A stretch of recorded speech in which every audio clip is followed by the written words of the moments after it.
Qardaş soruşur ki, Novruz bayramı, çərşənbə filan, bunların bayram adlandırılması və insanlar onu keçirməsi və həmçinin də demələr ki, burada nə var ki, bu sadəcə biz əhval-ruhiyyəmizi bununla xoşlaşdırırıq. Bəziləri indi sualda yox idi, deyirlər ki, bu baharın gəlişidir və s. Əgər biz müsəlmanıqsa, özümüzü Peyğəmbər sallallahu aleyhi və səlləmin dininə nisbət eləyiriksə, onun sünnəsinə nisbət eləyiriksə, və biz bilməliyik ki, bayram nədirsə şəriətdə gələndir. Çünki belə bir qayda var ki, nə ki ildə, ayda və yaxud da həftədə təkrarlanırsa daimi, bu artıq bayram sayılır. Bayram belə şeylərə deyilir, davamiyyətli təkrarlanan şeylərə. Və bayramlar da ibadətlərdən sayılır. Bu da böyük əksəriyyət alimlərin sözüdür ki, bayramlar ibadətdir. Və ibadətlər də təvqifiyyədir, yəni dayanır, nassa dayanır. Nas varsa, dəlil varsa o bayramdır və bayram keçirilir. Nas yoxdursa, yoxdur və keçirilsə də artıq nə olur? Bidət olur. Çünki Allahın, Peyğəmbər sallallahu aleyhi və səlləmin bizə göstərmədiyi, öyrətmədiyi bir şeylə bir əməli edib və onunla Allaha yaxınlaşmağı ümid eləmək, bu artıq nədir? Bidətdir. Bidət ibadətlərdə olur, yəni dünyavi şeylərdə olmur. Və bu da ibadətdir. Və fərqi yoxdur, nə bir şey olursa olsun, lap adi bir şey olsa, onu müəyyənləşdirib, onunla bayram keçirmək, bu ən azından bidətdir. Hələ nəinki kafirlərin, otpərəslərin, atəşpərəslərin və yaxud da nasranilərin, yahudilərin bayramını gətirib, İslamın, müsəlmanların içinə salıb, onu bayram kimi insanlara təqdim eləmək. Yəni, bu daha şiddətlidir bunun günahlığı. Burada kafirləri oxşamaq var, kafirləri təqlid eləmək var, Allaha şərik qoşmaq var. Ona görə bu daha şiddətlidir. Novruzdakı dünyada yayılmış, özünə yer almış ən böyük kafirlərin bayramlarındandır. Baxmayaraq, bir çox kafir bayramları var, yayılıb, özünə geniş yer alıb. Ən böyüklərindən biri Novruzdur. Və hətta o dərəcəyə çatıb ki, müsəlman ölkələrində də belə özünə oturub yer tapıb. Hətta bəzi ərəb ölkələrində belə müsəlmanlar, hətta əhl-i sünnə neynirlər, o Novruz bayramını keçirdirlər, çox təəssüflər olsun ki. İndi bəziləri cürbəcür adlar qoyurlar, o daha da şiddətli olur. Artıq nədir? Bunu halallaşdırmaqdır. Və yaxud da başqa bir don geyindirməkdir. Görürsən ki, məsələn, bəziləri o bayramı keçirdirlər. Sadəcə, məsələn, o adətləri, atəşpərəstlikdən, məcusiliyindən qalan o adətləri, falanları, o sözləri işlətmirlər. Amma əfsuslar olsun ki, bizim bu günləri ölkəmizdə yaşayan müsəlmanların o bayramı keçirtməsi, necə ki, atəşpərəstlər keçirdirdir, tam elə keçirdirlər. Sırf elə keçirdirlər. Tam oda sitayiş edirlər, oddan kömək edirlər, od bunların ağırlıqların yüngülləşdirməyin etiqad edirlər və odu təzimləyirlər, həmin odu su tökməyi, söndürməyi günah, hətta böyük bir qüsur, nöqsan sayırlar, görürlər. Yəni, bunlar hamısı nədir? Göstərir ki, o atəşpərəstlik hələ də qalıb insanlarda. Və onu o qədər gözəl şəkildə yaşayıblar və yeridiblər insanların beyninə. Bu da sözsüz ki, farsların apardığı iyrənc təbliğatdır və onların münafiqliyi ilə İslama girməsidir ki, onlar zahirən özlərini İslama nisbət edirlər, İslamda olmağını göstərirlər və sözsüz ki, böyük əksəriyyəti. Lakin batində isə nə edirlər? Həmin o məcusiliyi saxlayırlar. Əgər həqiqətdə İslama girən, ola bilməz ki, o cürünə küfür şeyləri iqrar eləsin, saxlasın. Bu göstərir ki, onların İslamı əslən batindədir, əslən zahirdədir.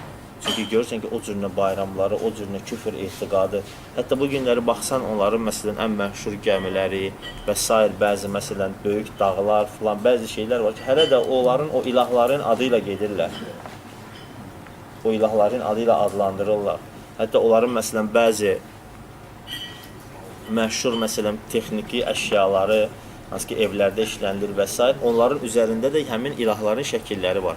Məsələn, İran sobaları olur filan, satırlara. Onların bəzilərinin üzərində diqqətlə fikir verin, açıq aydın naxışlarla o atəşpərəstlik ilahlarının şəkilləri var. Onlar bunu saxlayıblar və sözsüz ki, bu kimi şeylərlə yanaşı da o Novruzu da onların dili ilə desək, bayramlarını da nə ediblər? Salıblar, İslamlaşdırıb saxlayırlar. Hətta bəziləri o dərəcəyə cəfəngiyyata çatıblar ki, deyirlər Peyğəmbər sallallahu aleyhi ve sellem gəlir, görür ki, Salman el-Farisi evin əhəngiliyi ağardır. Deyir ki, ey Salman, nə inirsən? Deyir ki, ey Allahın Rasulü, biz deyir, ateşpərəstlik vaxtı bizim bayramımız var idi, Novruz bayramı. Ona görə biz hər il evləri ağardıq. Onu deyir ki, bayramın mübarək. Yəni o dərəcədə dongi İslamlaşdırmağa çalışıblar. Yəni ki, bunu elə-belə sıradan adamlar işləmir. Yəni din xadimlərinin işlətdiyi bir şeydir. Yəni görürsə gülməli gəlir, təəccüblü gəlir, amma bu çox əfsuslar olsun ki, din xadimlərinin işlətdiyi bir sözdür, uydurma hədisdir. Rasul sallallahu aleyhi və səlləmə nisbət eləyirlər. Hansı ki, Peyğəmbərimiz sallallahu aleyhi və səlləmin adından normalda adi bir şeyi danışmaq, hətta alimlər deyir ki, dəqiq bilməsən ki, hədis səhihdir, zəifdir, danışmaq olmaz, yalana girir. Necə ki, Rasul sallallahu aleyhi və səlləm deyir ki, kim mənim adımdan yalan danışarsa, bilərəkdən və cəhənnəmdə yerinin oddan hazır olmasını bilsin. Hələ adi bir şey desən, mübah bir şey. Yoxsa gəl gör ki, sən hansısa bir bayramı yalandan, ateşpərəst bayramı Peyğəmbər sallallahu aleyhi və səlləmə nisbət eləmək və bunu İslamdan olmasını insanlara çatdırmaq istəmək, bu gör nə qədər dəhşətlidir. Allah qorusun, hətta küfür dərəcəsində, nifaq dərəcəsində də çatdıra bilər, apara bilər. Ona görə bütün müsəlmanlara həqiqi İslam çatdırılmalıdır olduğu kimi və İslamın da bayramları çatdırılmalıdır və bununla da müsəlmanlar kifayətlənməlidirlər. Necə ki, Peyğəmbərimiz sallallahu aleyhi və səlləm nə deyir məşhur hədisində?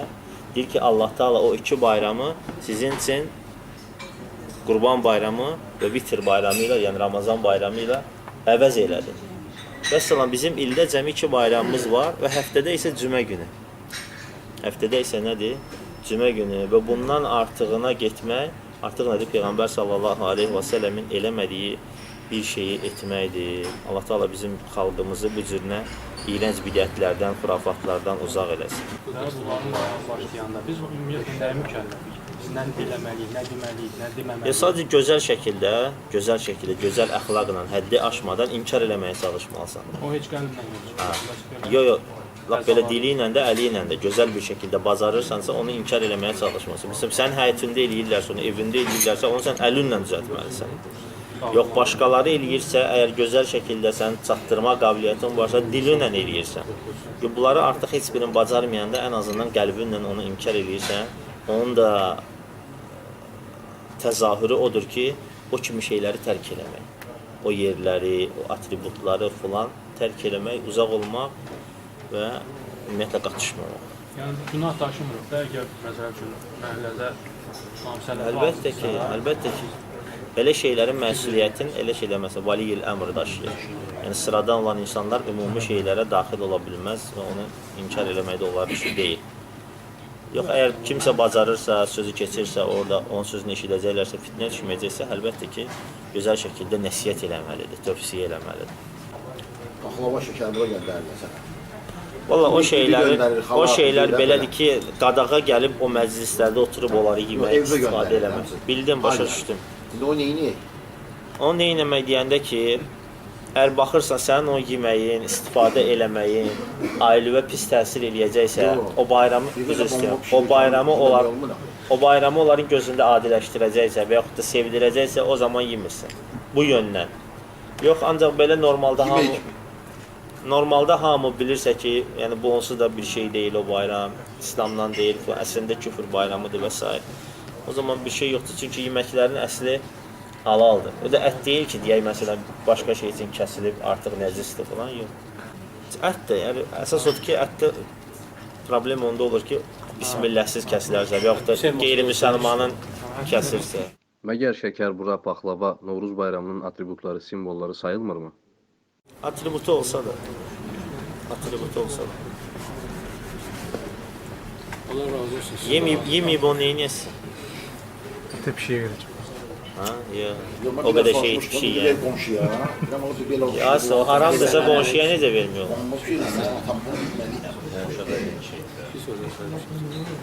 Yəni bir də tərbiyyədə. Ya. Çünki sahabə deyir ki, Rasul sallallahu aleyhi ve sellem bizə 3 şey qadağan eləmişdi. Onlardan da birinin malı zayi eləməyi.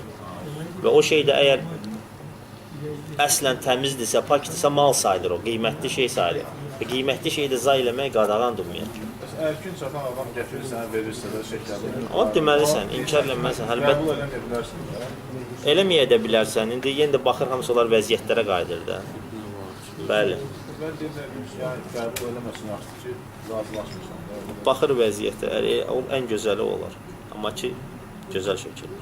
Bizə bu may zalı məsələsi. Məsələn, sən ətdə tam yağlı tikəli istəmirsən, yağlı siz yanmıyorsun. Onu çıxardıb qırağa tullama olar. Bir şey yoxdur. Tullama olar, olmaz. Olar mı bir şey? O sayılmaz. Hər ziyanı varsa əlbəttə ki. Axı öz evinsə bilirsənsə israf olacaq, əvvəlcədən onu götürüb başqa bir şey istifadə etmək.